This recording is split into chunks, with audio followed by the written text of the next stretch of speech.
Pag-usapan po natin ay yung hinain ng mga abogado ni Tatay Digong na motion para po magkaroon ng provisional liberty si Tatay Digong. Now, ang proseso po medyo may pagkakaiba sa domestic courts natin. No? Dahil ang domestic court natin, ang provision ay except sa mga heinous crimes, lahat ng mga krimen ay po pwedeng mapiyansa. No? Kasi yung karapatan ng nasasakdal para magpiyansa para panandali ang kalayaan habang hindi pa napapatunayan ang kanilang mga guilt ay garansyado. No? Now, dito po sa ICC, wala namang ganyang provision. Kaya lang, ang meron ay yung practice ng hukuman. At ang practice ng hukuman talaga ay parang practice din ng mga hukuman sa Pilipinas. Bagamat ang Pilipinas nga, meron tayong statutory basis at constitutional basis. No? Except in heinous crimes, no? Where the evidence of guilt is strong, bail is a matter of right. Na walang ganyang provision pero sa patakaran po ng ICC alone, ang ICC hindi po nagbibigay ng provisional liberty so far sa kahit sinong nasasakdado sa tinatawag nating core crimes. At ang core crimes nga ay yung war crimes, crimes against humanity, yan naman po yung dalawang linilitis ng ating ICC. No? At syempre ang ating Tatay Digong ay linilitis para sa crimes against humanity. Now, having said that, at saka ang track record ng hukuman po, wala talaga silang binibigyan ng provisional release, hindi gaya po nung UN War Crimes Tribunal for the former Yugoslavia na halos lahat po ng akusado ay binigyan ng provisional release. No? At yung mga akusado ay umuuwi kapag walang hearing at bumabalik lang sa dahig kapag mayroong pagbibista. Dito sa ICC, wala pa pong nabibigyan ng provisional liberty na akusado ng core crime. Ang mga nabibigyan lamang ay yung mga akusado ng mga yung tampering of evidence, mga harassing witnesses. So yung pagdating po doon sa tinatawag nilang offenses against administration of justice, yun na po yung nabibigyan ng provisional liberty. Pero ano sa tingin ko? Well, sa tingin ko naman po, ito rin ang kauna-unahang pagkakataon na merong 80 anyos na nasasakdal sa hukuman. Alam niyo po kasi ang ICC, bagamat hindi pa sila namamatayan ng akusado, merong isang akusadong namatay. At ito po yung si Milosevic, no, leader dati ng Serbia, kung saan namatay po siya sa same kulungan ni Tatay Digong, kung di ako nagkakamali. Kasi siya po linilitis noon ng UN War Crimes Tribunal for the Yugoslavia. No? At yung araw na siya namatay, nagkataon nandun naman po ako sa Belgrade, no? Yung kapital ng Serbia. At talagang nakakataas balahibo dahil nung araw na inanunsyong namatay itong si Milosevic, abay maririnig mo yung hiyaw ng mga taong bayan. No? Kaya medyo na-nervous po ako na araw na yon at napaaga yung alis ko ng Serbia kasi feeling ko baka magkagulo. No? So, hindi po yan nakakalimutan ng ICC na magharumentado ang taong bayan sa Pilipinas kapag may mangyari kay Tatay Digong. At siyempre, si Tatay Digong ay 80. No? Alam naman natin na meron din may mga sakit ng 80 anyos at posible na may mangyari, no? Na ayaw nilang mangyari muli dahil talagang nagwala yung mga tao sa Serbia nung namatay si Milosevic. Kami nagsasabi, saan? Well, hindi pa po nila inaanunsyo kung saan. Bakit? Naintindihan naman po natin yan eh.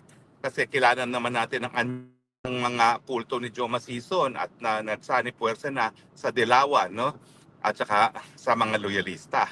Kapag nalaman nila kung saan yan, ako, magle-letter writing campaign na naman yan. Sisimulan na naman yung Hollander na nagpapakalat ng fake news palagi, no? Dahil dyan sila magaling, no? Sa mga letter writing campaign para tutulan. Kaya intindihin nyo na lang kung bakit redacted or hindi inaanunsyo sa publiko yung bansa na tumanggap na sa kanya. Pero emphasize ko lang po, hindi yan Malaysia. Bagamat nanggaling doon si Inday Sara, ang speculation is doon nga magpapaprovisional liberty si Tatay Digong. Hindi po. Kasi kinakailangan, unang-una, miyembro pa siya ng ICC para meron siyang katungkulan na ipatupad kung ano may mga kondisyones na i-impose ng korte para sa provisional release. No? At siyempre, kung siya na may isang hindi na miyembro ng ICC o hindi miyembro ng ICC, walang dahilan para tumupad sa katungkulan yung bansa na tatanggap kay Tatay Digong. Ang masasabi ko ay yan ay miyembro ng ICC at siguro naman dahil sa kalagayan ni Tatay, yan ay dapat nasa Asia. Now, titignan nyo na lang yung roster ng ICC. Konti lang po ang members sa Asia. At ang mga pinaka-prominent members ng ICC ay yung bansang Japan at saka ang bansang South Korea. Kasi ang both Japan at South Korea nagkaroon na ng presidente ng International Criminal Court. No? pareho silang nagkaroon ng mahistrado na nahalal bilang presidente ng International Criminal Court. At hindi rin malayo po sa Asia ang bansang Australia, at ang Australia palaging meron po yung judge din, hindi lang sa International Criminal Court, pati po sa International Court of Justice, no, sa ICJ. So, ang kaisa-isang bansa na miyembro ng ICC ay Cambodia, no? Pero hindi ko po alam kung papayag naman ng korte sa Cambodia dahil alam naman natin ang estado ng judikatura at katarungan dyan sa Cambodia. No? So, pero anyway, yan po yung mga possibilities. Bagamat hindi ko po talaga alam kung saan yan, at tanging ang legal team at ang pamilya lang ni Tatay Digong ang nakakaalam kung saan po yan. But so pwede rin po yan. No? So ang mga possibilities ay nandyan ang Japan, nandyan ang Cambodia, nandyan ang South Korea, nandyan ang Australia, nandyan ang New Zealand kasi hindi na din man ganun kalayo ang New Zealand. No?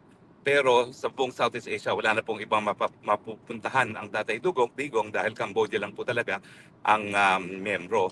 At pagdating naman po dito sa Middle East, halos wala naman pong miyembro ng Middle East na miyembro ng ICC. So ang isang possibility pa ay sa Netherlands. No?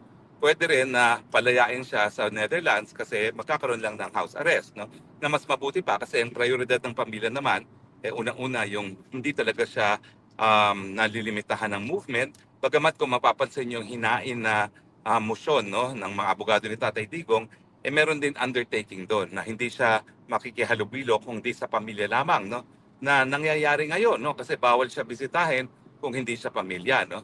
So nandun pa rin yung kondisyon na close family lang ang magkakaroon ng contact kay Tatay Digong, bagamat I'm sure he will appreciate na hindi siya nasa kulungan, bagamat yung kulungan po niya ngayon, modern, wala nang rehas. So yung ating kasabihan na humahalik sa rehas, wala pong ganun kay Tatay Digong dahil walang rehas ang kanilang mga kwarto. Bagamat, limitado talaga ang kanilang movement. So ang aking fearless forecast, po pwede pong mag-grant yan dahil sa kanyang edad, dahil sa kanyang mga prevailing na mga sakit, at dahil sa Tatay Digong, kapag may, yun nga, no, pag may nangyari kay Tatay Digong habang hawak siya ng ICC. At siyempre, meron na silang karanasan doon kay Milosevic na nakita nila kung paano hagupit ng bayan kapag ang isang leader na minamahal ay yun nga po, namatay habang nakakulong. Bagamat wala po talagang comparison kay Milosevic at kay Duterte, dahil kay Milosevic po talaga hundreds of thousands ang namatay doon sa Serbia, doon sa gulo ng former Yugoslavia. Yan nga po na pagtataka ko no? Dahil bumuo ng Special War Crimes Tribunal sa dating Yugoslavia kasi hundreds of thousands kung hindi millions ang namatay diyan. Yung concentration camp po, no, nauso muli sa Yugoslavia, no, nung nagwatak-watak itong dating Yugoslavia at lumaban ng Serbia para panatiling isang bansa pa rin yan. No?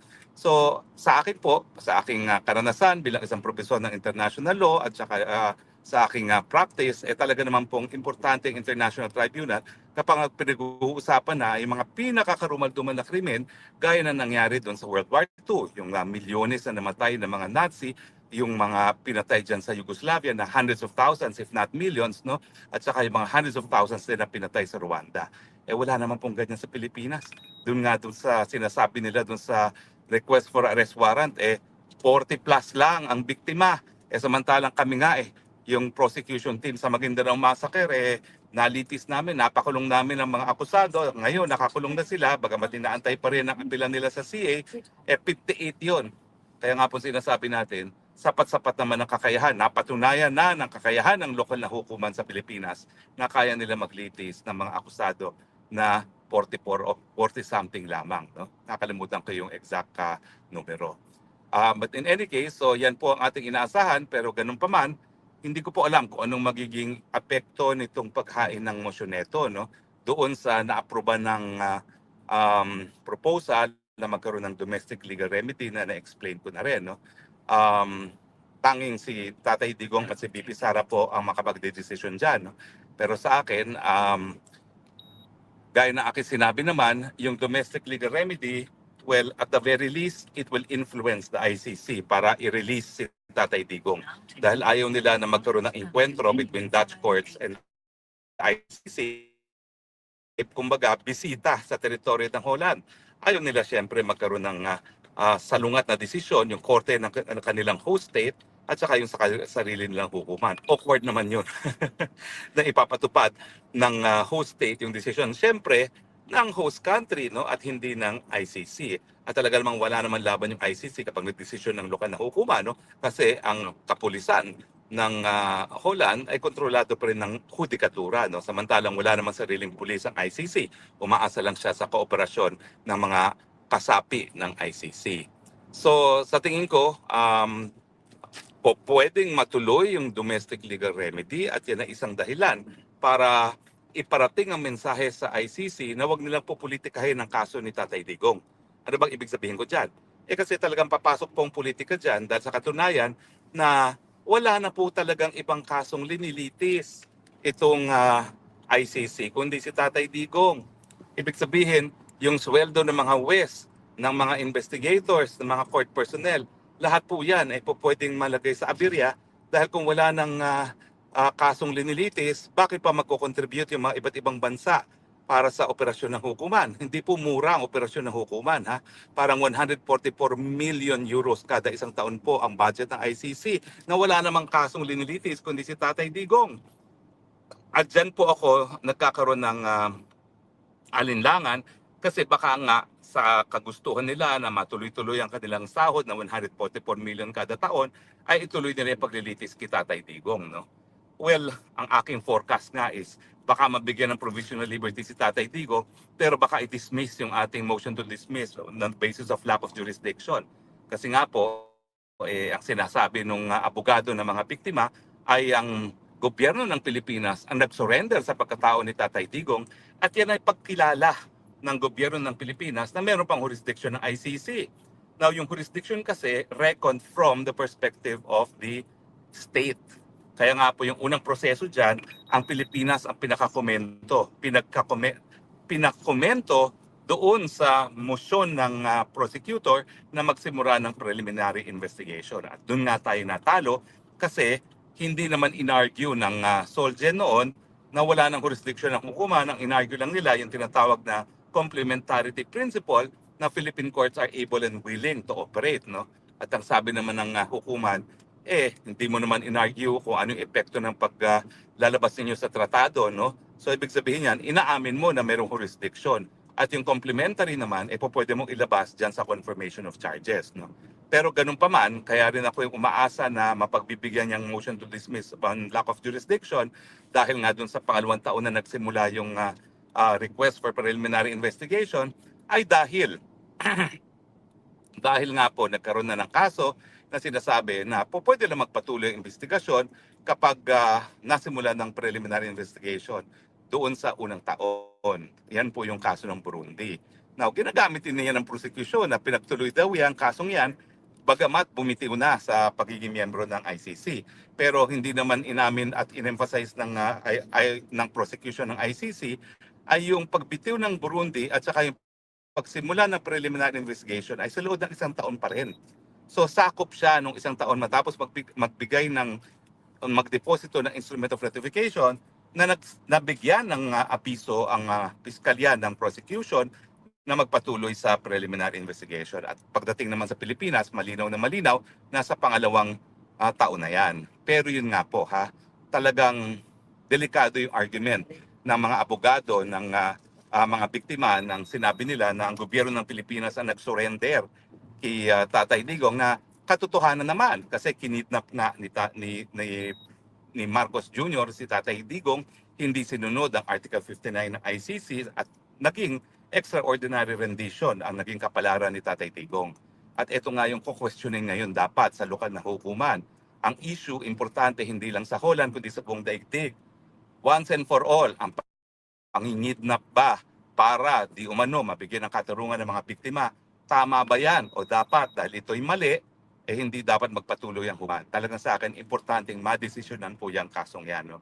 At siyempre, kapag nagdesisyon ang Dutch court na dapat bigyan ng mas malaking importansya ang karapatan ng pantao, nako, isang interesting issue na naman po para sa ating lahat yan. Sino ngayon ang masusunod? Yung headquarters agreement sa panig ng Netherlands at ng ICC na nagsasabi na dapat kuidaw ang good government of Netherlands sa lahat ng gawain ng ICC, or dahil obligasyon ng Netherlands na ipatupad at isulong ang karapatang pantao ng lahat ng tao sa kanyang teritoryo, miski hindi European, dapat bang bigyan ng mas malataas na importansya ang karapatang pantao. Sa akin, siyempre, wala pong debate dyan. Mas importante karapatang pantao kaysa just sa tinatawag na headquarters agreement, dahil in the first place, yung hukuman dapat pinapatupad din ang karapatan ng pantao. At kung sila mismo ang lalabag, bagamat ang kanilang mandato ay para nga mabigyan ng hustisya ang mga biktima ng pinakakarumal-dumal na krimen sa buong daigdig, dapat na yan. Kung ang korte na may ganyang mandato na magbigay ng katarungan sa pinagkakaitan ng katarungan, ay siya mismong gagawa ng hindi makatarungang bagay. So, inaasahan natin na mananaig talaga ang karapatang pantao, pero siyempre kinakailangan maihain yung domestic legal remedy dahil otherwise hindi naman po makakagalaw ang lokal na hukuman ng Holland. Kaya nga po kahapon, at maraming salamat po sa lahat ng mga sumuporta dito sa tagumpay na selebrasyon ng Araw ng Kalayaan para kay Tatay Digong dito po sa Dahig. Maraming salamat po